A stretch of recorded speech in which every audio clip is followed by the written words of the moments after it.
isi yacu irazimiye kubw'amaso y'abantahumye mbese mugenzi birakwiriye ko masiko bakunzi b'ibiganiro byacu turabaramukije amahoro y'Imana abane namwe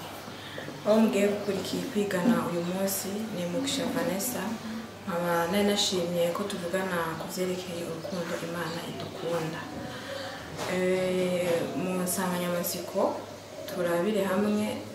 ikintu kivuga ngo urukundo ariko kandi tuko turagana ahavuga ngo nimba Imana igukunda nawe kunda abandi kuko Imana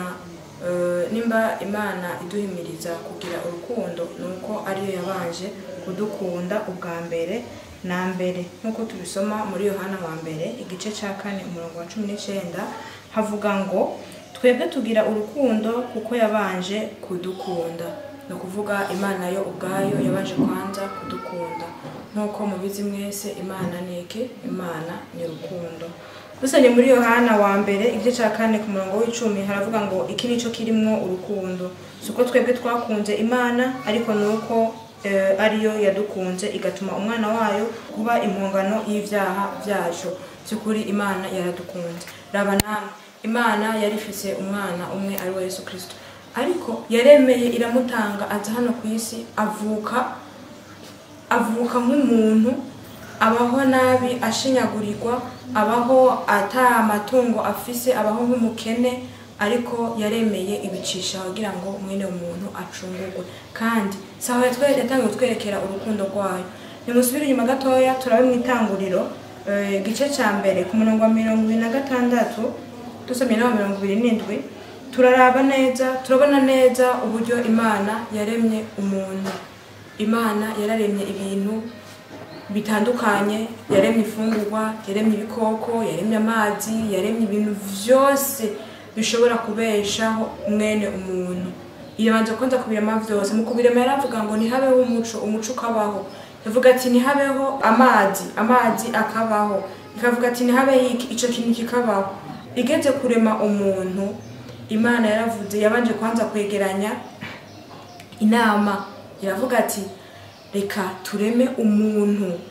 tumureme mwishusho yacu vyukuri nta kindi kintu na kimwe cyaremye mwishusho y'Imana nitebwe twenyene niko rukundo rwa mbere Imana yabanje kwanza kutwereka yaturemye mwishusho yayo vyukuri Imana yari yaradukunze kugira ngo tureme mwishusho yayo ntivyaherengaho onye Imana yahaye buri kintu cyose mwene umuntu hanyuma imubuza kujya ku giti cyari hagati mu itongo ariko kubwo intege nke z'umuntu Satani yaramugerageje imutuma ukora icyaha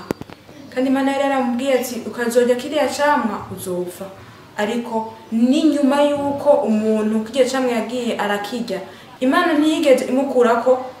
urukundo rwayo yemeye kwica igikoko ibanza kwanza iramwambika nubwo yamwirukanye mu itongo rya Edeni izo zikaba ingaruka mbi z'icyaha yari yakoze ariko ntiyamutereranye sibyo yaragiye imukura mu itongo rya Edeni iramusohora ariko mu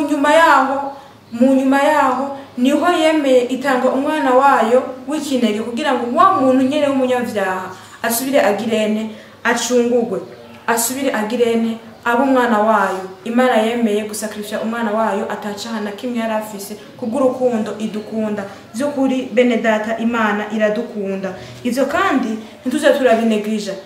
kuko tubinegrije ntitwomenya agaciro kacu ntitwomenya agaciro dufise ku Mana yacu kandi tumenya agaciro dufise ku Mana yacu natwe nitwomenya guha agaciro abandi ariko kandi urwo rukundo Imana yadukunze natwe dusabwa kurugirira abandi dusomye mu Bigalatiya 5 ku murongo wa 6 haravuga ngo kuko muri Kristo Yesu ari ugukebwa ari ukudakebwa bitagira ikimazi ikigira ikimazi nukwizera gukoreshwa n'urukundo muri rwa rukundo dufise muri kwa kwizera dufise dusabwa gukora iki dusabwa kugira ibikorwa dusomye muri Bigalatiya 5:22 haravuga ngo ariko ivyo mwe muyamaniye iki n'urukundo ivyo mwe muyamaniye iki n'urukundo ariko urukundo nabwo ngo rutagira ibikorwa unaco ruba rugizene ntaco ruba rumaze kugira ngo wereke ko ukunda umuntu nuko azogwara ukaja kumuraba ubwenge kunda umuntu nuko abusho gufungura ukakimuhereza sibyo nuko aja mu gasho ukamusura kandi tutagiye na kure muri Matayo dusomye muri Matayo 25 guhera ku 31 gushika ku 20 gushika ku 40 Yesu yarabivuze avuga ati eko arabwira abakozi biwe yaravuze ngo nari shonje ngo murangaburira ngo nari nyotewe mugirane mu mico kunywa ngo nari mwibohero muransura ariko mu nyuma baramwanditse twakubonye he ugenda gusa twakubonye hehe ugeze twakwambika twakubonye hehe ushonje turagaburira twakubonye hehe unyotewe tuguha ico kunywa twakubonye hehe uri mwibohero tugirane turaza kukuraba Yesu yabishuye ngo ico cyose mugirira uri hanyuma y'abandi mu mamukigizene mu mamugikoreye jewe